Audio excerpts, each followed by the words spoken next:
Good morning बच्चों, मैं सोना करनाल।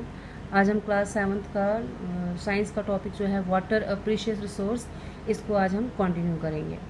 अगर आपको याद हो, कल हमने पढ़ा था इम्पोर्टेंस ऑफ वाटर। वाटर की क्या इम्पोर्टेंस है? वाटर जो है एक ज़िंदा रहने के लिए जो हमें बहुत ही ज़रूरी है।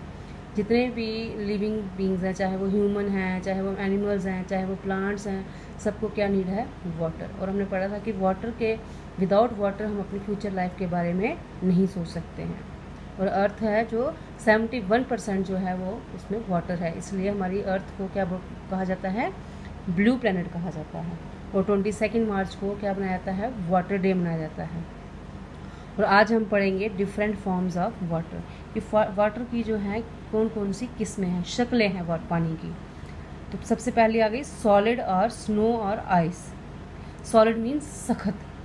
वाटर जो होती है, वाटर को जब हम फ्रिज में रखते हैं, फ्रिज में जब वो बिल्कुल जम जाता है तो क्या बन जाता है? आइस। आइस मीन्स शीन। शीन जो होती है वो हार्ड होती है।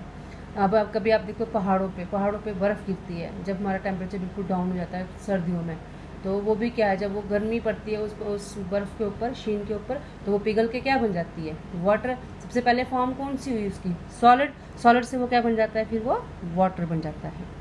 It exists on the earth in the form of ice caps at the poles of the earth, glaciers and snow-covered mountains.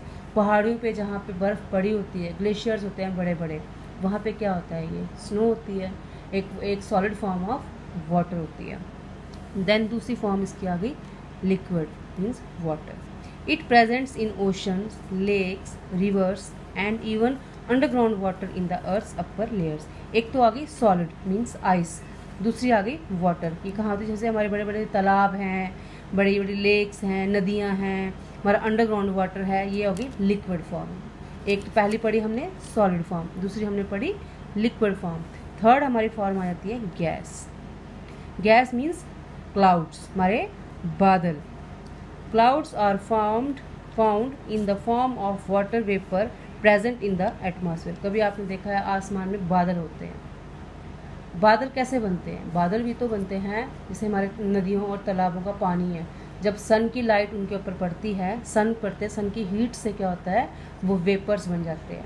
Vapours बन के वो आसमान पे चले जाते हैं, वही वाटर के जो वेपर हैं फिर वो क्लाउड्स बन जाते हैं। और जब क्लाउड्स होते हैं वो आपस में टकराते हैं, तब वो बारिश पड़ती है। तो ये एक साइकिल चलता रहता है। सूरज की रोशनी पड़ी पानी में, पानी की जो इवापोरेशन भाप बन जाती है, देन वो बादल बन जाते हैं, बादल फिर आपस में टकराते हैं, देन फिर वो बारिश, फिर पानी आ गया, फिर वो बादल बन जाते हैं। On condensation it turns into droplets. Condensation means एक तो होगी इवापोरेशन, पानी का भाप बन जाना, बुलबुले बन जाना और उड़ के बादल बन जाना।